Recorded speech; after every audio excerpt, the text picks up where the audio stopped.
babies that need milk. Milk during Daddy's video. Daddy. What's on your shirt? Dinosaurs. Dinosaurs? Yeah. What's this? T-Rex. What does he have on his head? Party hats.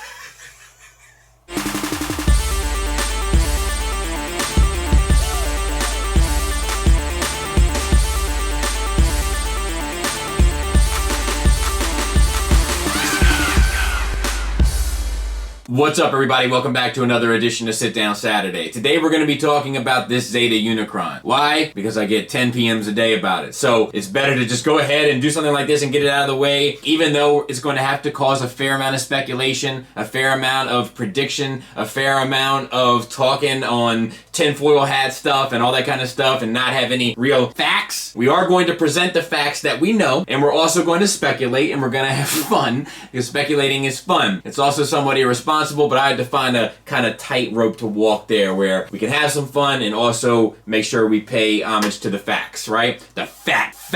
And let's get into some house cleaning. So for one, MP44 review. So that sort of review always puts me in a pickle, right? Because I have to remain true to myself. And I also have to give an opinion, but I also have to give the objective facts. And most people understood where I was coming from. I expected to get like my head chopped off in the comments, but you know, people disagree, but they tend to disagree like, yeah man, I get what you're coming from. I disagree because of this, and this, and that is what you call a conversation.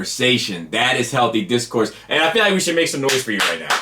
Everybody did great. That was awesome. And it makes me very proud. And I know that sounds condescending, but I don't mean it that way, because we should be able to have those conversations. We talked about Tool last week. I talked to Paul this week, my buddy Paul. We talked in the PM, and we disagree about Tool. But we both love Tool. It's like we disagree about Transformers, but we both love Transformers. And him and I were able to have a great conversation, and you and I were able to have a great conversation. So that's awesome. I did miss the trailer turns into the stand. Look, I'm sorry. I'm going to show it in a minute. But the thing is that I went to like the last page of the book looking for it because the book was forever, and I was like, maybe there's a stand in here somewhere, I just don't see it. And I saw that it could plug in, that little adapter piece could plug into the Dinobot stand, and I was like, that's it, that's the end of it. I was wrong. So we'll show that now. So you use this element here, and you use this lock that's supposed to grab inside of this ratchet, but it doesn't do a great job.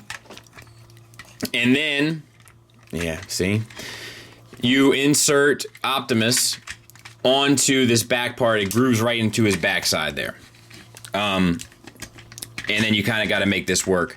But this doesn't work great, honestly. And it has a hard time supporting the weight. And it's kind of silly. But it's not the best. And honestly, had I known it was there, I would have criticized this element of it anyway. So I was actually relieved when I tested it out that it didn't work great, because then it made me feel better about my reaction. And that's with trying to lock this thing.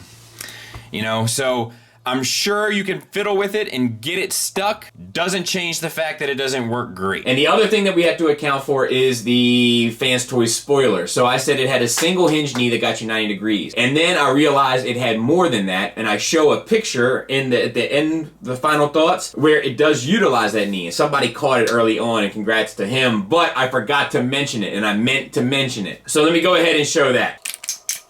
Boom. And you know what? People are so quick to point out what you miss in a review, but I'm going to start picking out what you missed in a review. We'll play a little quid pro quo, Clarice. Let's talk about Unicron. At least one of the Unicrons we're talking about today. This one is the HasLab Unicron. Shout out to Brian Brink, part of Enter the Realm and Breaking the Mold, who's been keeping track of this in a chart. And once again, not looking good. And we crossed a critical moment this week where, for the first time, after the extension and after the quick spike, we have dropped below the trajectory needed to meet the requirement. Does that mean it won't meet the requirement? No, it just becomes less likely. So it's not looking great for the Unicron. I've backed it.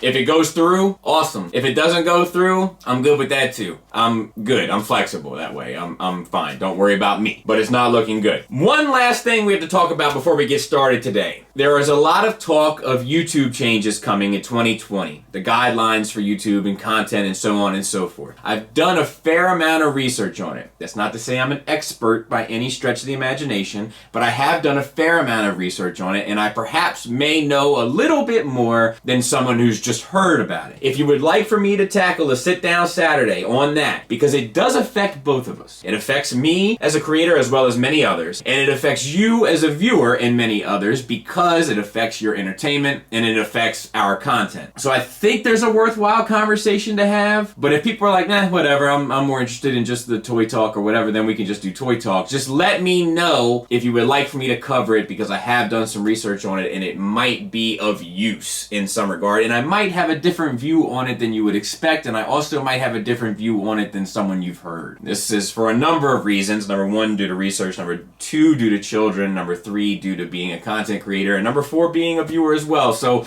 let me know. I'm good either way. Much like the Unicron. Segue! There's going to come a time, and it may not be today, and it may not be tomorrow, but it will come when I don't have to talk about Unicron. I feel like Anakin and Padme when she's like, but Obi-Wan was right, you're going down the path. It's like, I don't want to hear anymore about Unicron. I'm getting very close to that point. But for today, let's do a brief history on it. HasLab announces their Unicron. HasLab shows it off at SDCC. In the midst of that, we start getting teases of the Zeta Unicron. We get hands and arms and all this kind of stuff. We get images that have been brought back from the past to the forefront, and then we get the new final image and the prototype. We get reviews. We get this. Hasbro numbers start dropping. Not significant numbers, just a few numbers, but they need every one they can get. And Zeta stuff goes away. So last week, Zeta stuff disappeared off of Facebook. The video disappeared off of YouTube. And my inbox was flooded. Which, although is repetitive, I do appreciate, because at least it lets me know, okay, this is a hot button that people want kind of discussed. Speculation ran rampant. HasLab has shut them down. Hasbro's, they're not gonna take it anymore. They're putting their foot down. You third-party scumbags, we're getting you out of here. Cancel culture.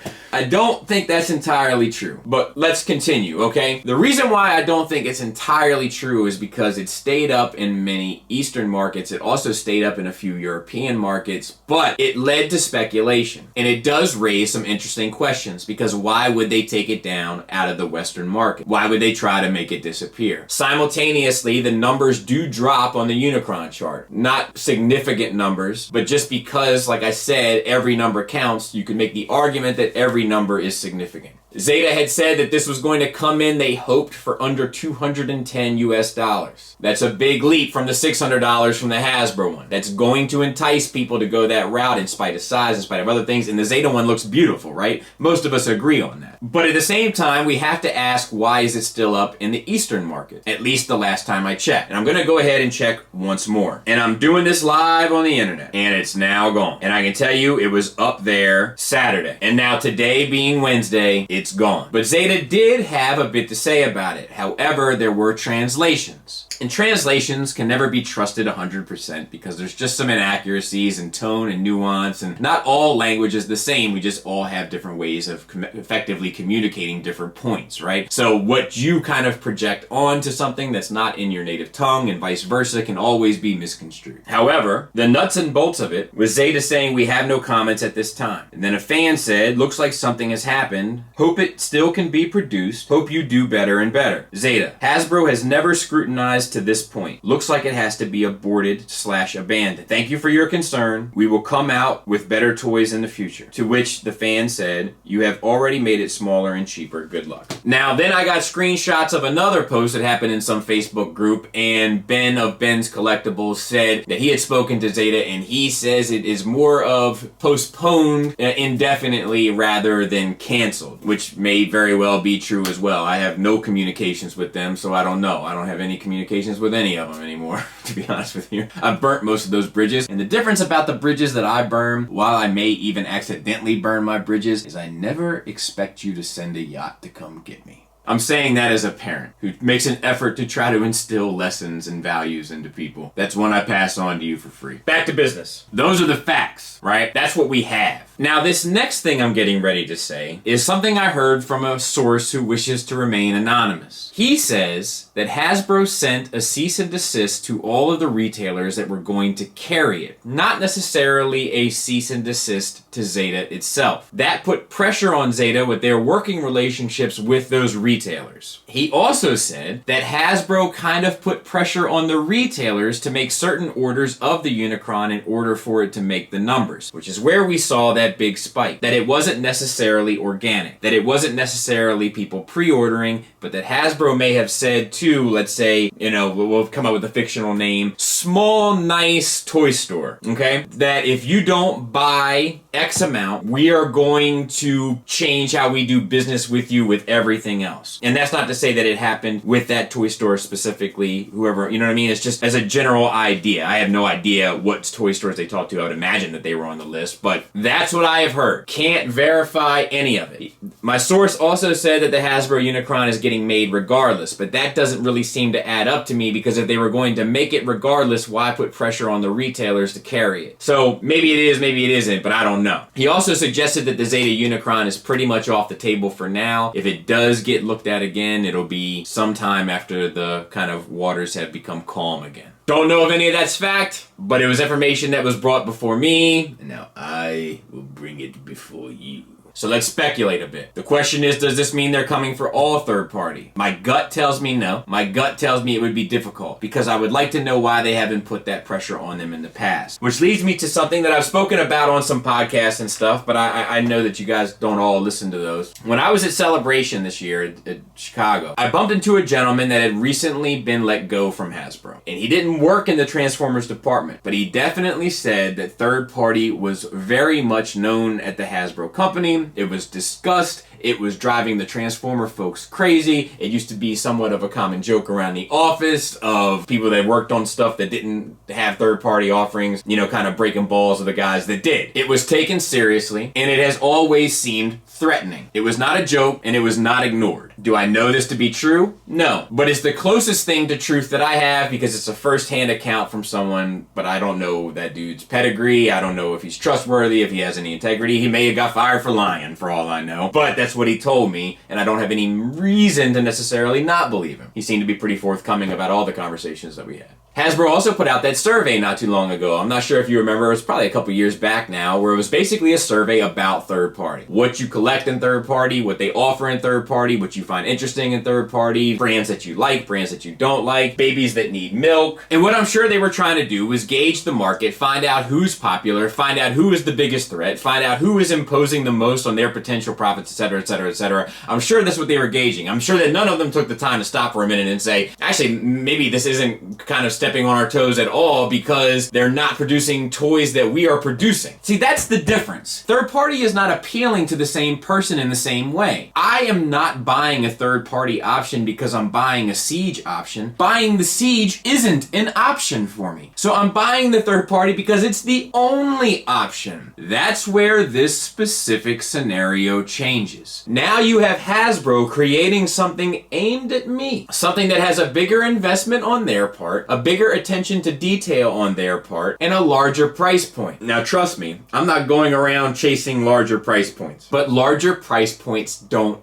alienate me. And now here's Zeta creating something smaller when neither work properly in scale at a cheaper price point. Now they are directly imposing on the market. This is probably what has led Hasbro to take this route of travel. Jetfire from the Siege line, right? I often hear of how great it is. And you know what? I don't doubt it. I have no doubt whatsoever. I think the Siege stuff has been pretty good, but it doesn't appeal to me. I would never buy that over the fans' toys because it's not trying to do the same thing. Whereas I think you can make the argument that these two are. Take that along with 10 to 20 cancels of a pre-order, now there's an issue. So I think it's an isolated incident, but I don't know. This could be the Hasbro coming for your head. I will say that I think Zeta buckling under the pressure will probably have a bigger impact than Hasbro applying the pressure. Because if I was to apply pressure, if somebody came out in a skull mask and started doing reviews and I put pressure on them and they buckled, well now in my mind, I can put pressure on anybody and expect the same results.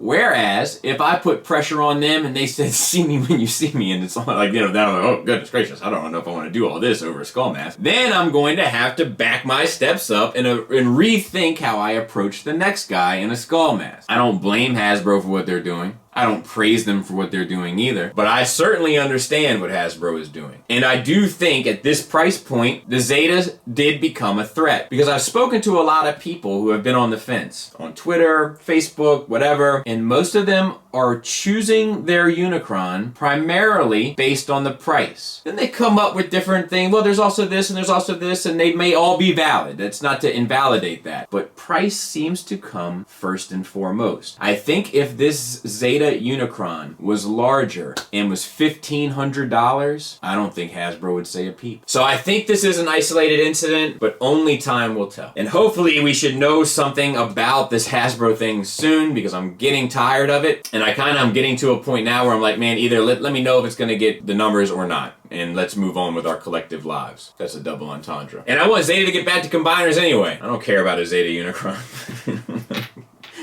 Where's my Computron? Where's my Abominus? That's what I want Zeta to be working on. But that's neither here nor there. So I hope that helps. Hope that sheds a little light, at least from my perspective, how I feel about it all. Certain amount of facts, certain amount of speculation, right? Tightrope. Thanks for listening. Thanks for watching. Until next time, take care.